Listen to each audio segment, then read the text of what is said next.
আসসালামু আলাইকুম, সবাইকে স্বাগত। সরকারি চাকরির বেতন স্কেল এবং গ্রেডিং সিস্টেম এই বিষয় নিয়ে আজকে আলোচনা করব। এই বিষয়ের ভিতরে অন্যতম বিষয় হচ্ছে কোন গ্রেডে কত টাকা বেতন পাওয়া যায়, কি কি ভাতা দেওয়া হয়, সরকারি অফিসে কত স্তরের পোস্ট থাকে। বর্তমানে আমরা সরকারি চাকরির যে 20টি গ্রেড দেখি তাতে আগে 4টি শ্রেণীতে বিভক্ত ছিল। পূর্বের শ্রেণীর সাথে বর্তমান গ্রেডের তুলনা। বর্তমানে প্রথম থেকে নবম গ্রেড, যা আগে ছিল প্রথম শ্রেণীভুক্ত। বর্তমানে যেটা দশম গ্রেড, যা আগে ছিল দ্বিতীয় শ্রেণীভুক্ত। বর্তমানের 11 থেকে 16তম যে গ্রেড, যা আগে ছিল তৃতীয় শ্রেণীভুক্ত। বর্তমানের 17 থেকে 20তম গ্রেড, যা আগে ছিল চতুর্থ শ্রেণীভুক্ত। প্রথম থেকে নবম গ্রেড, এই গ্রেডের একজন ব্যক্তি প্রথম শ্রেণীর কর্মকর্তা বা গেজেটেড অফিসার বা ক্যাডার হয়ে থাকেন। প্রথম শ্রেণীর গেজেটেড অফিসারদের সুযোগ সুবিধা তুলনামূলকভাবে সবার থেকে ভালো হয়ে থাকে। ক্যাডার ও নন ক্যাডার কি? 27 ধরনের চাকরিকে পিএসসি সরকারি নিয়োগ দিয়ে থাকে, যারা হলেন ক্যাডার।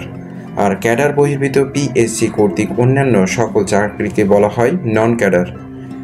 এই 27 ধরনের চাকরি যেগুলো রয়েছে, এই বিষয়ে আমি পরবর্তীতে একটি ভিডিও তৈরি করব। সেখানে আপনি বিস্তারিত জেনে নিতে পারবেন যে আসলে কোন কোন চাকরিগুলোকে ক্যাডারভুক্ত অর্থাৎ ক্যাডার হিসেবে গণ্য করা হয়। ক্যাডার ও নন ক্যাডার চাকরির মূল পার্থক্য। ক্যাডার পদপ্রার্থীরা প্রমোশন পেয়ে নীতি নির্ধারক পর্যায়ে যেতে পারেন, কিন্তু একজন নন ক্যাডার সেই পর্যায়ে যেতে পারেন না।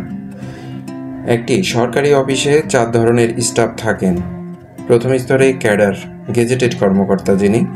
দ্বিতীয় স্তরে কর্মকর্তা, উনিও গেজেটেড কর্মকর্তা। তৃতীয় স্তরে হচ্ছেন কর্মকর্তা। চতুর্থ স্তরে কর্মচারী। প্রথম শ্রেণী মানে ন্যূনতম নবম গ্রেড। সকল ডিপার্টমেন্টের সহকারী পরিচালক প্রথম শ্রেণীর হয়ে থাকেন। এছাড়া শুধু বাংলাদেশ ব্যাংকের এডি নয়, সব এডি প্রথম শ্রেণীর।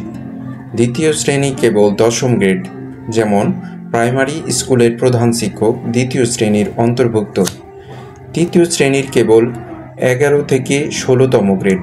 সকল ডিপার্টমেন্টের অফিস সহকারী, কম্পিউটার অপারেটর তৃতীয় শ্রেণীর অন্তর্ভুক্ত। চতুর্থ শ্রেণী 17 থেকে 20তম গ্রেড। সকল ডিপার্টমেন্টের অফিস সহায়ক, নাইট গার্ড চতুর্থ শ্রেণীর অন্তর্ভুক্ত। জাতীয় বেতন স্কেল 2015 অনুযায়ী কোন গ্রেডে কত বেতন? গ্রেড 1 78,000, যেটা নির্ধারিত। গ্রেড 2 66,000 থেকে 76,490 টাকা। গ্রেড 3 56,500 থেকে 74,400 টাকা। গ্রেড 4 50,000 থেকে 71,200 টাকা। গ্রেড 5 43,000 টাকা থেকে 69,850 টাকা। গ্রেড 6 35,500 থেকে 67,010 টাকা। গ্রেড 7 29,000 টাকা থেকে 63,410 টাকা। গ্রেড 8 23,000 থেকে 55,470 টাকা। গ্রেড 9 22,000 থেকে 53,060 টাকা। গ্রেড 10 16,000 থেকে 38,640 টাকা। গ্রেড 11 12,500 থেকে 30,230 টাকা। গ্রেড 12 11,300 থেকে 27,300 টাকা। গ্রেড 13 11,000 থেকে 26,590 টাকা। গ্রেড 14 10,500 থেকে 24,680 টাকা। গ্রেড 15 9,700 থেকে 23,490 টাকা। গ্রেড 16 9,300 থেকে 22,490 টাকা।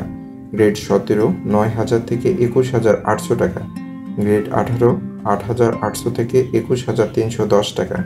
গ্রেড 19 8,500 থেকে 20,570 টাকা। গ্রেড 20 8,250 থেকে 20,100 টাকা। গ্রেড ভেদে বেতন ও ভাতা। সর্বোচ্চ বেতন 78,000 টাকা হলেও বেতন ভাতা সহ এটি 1,40,000 টাকা হয়ে যায়। সংযুক্ত যেমন বাড়ি ভাড়া মূল বেতনের 50%, চিকিৎসা ভাতা 1,500 টাকা এবং ডোমেস্টিক এইড ভাতা আরও 3,000 টাকা, উৎসব ভাতা 13,033 টাকা, আপ্যায়ন ভাতা 3,000 টাকা, শিক্ষা ভাতা 2,000 টাকা। সর্বনিম্ন মূল বেতন 8,250 টাকা হলেও সব মিলিয়ে এটি 20,000 টাকার মতো এসে দাঁড়ায়। স্থানভেদে আছে আরও অন্যান্য ভাতা ও সুবিধাদি, যেমন গাড়ির সুবিধা, টিফিন ভাতা, শান্তি বিনোদন ভাতা, পাহাড়ি ও দুর্গম ভাতা, আপ্যায়ন ভাতা, ভ্রমণ ভাতা, পোশাক পরিচ্ছদ সুবিধা।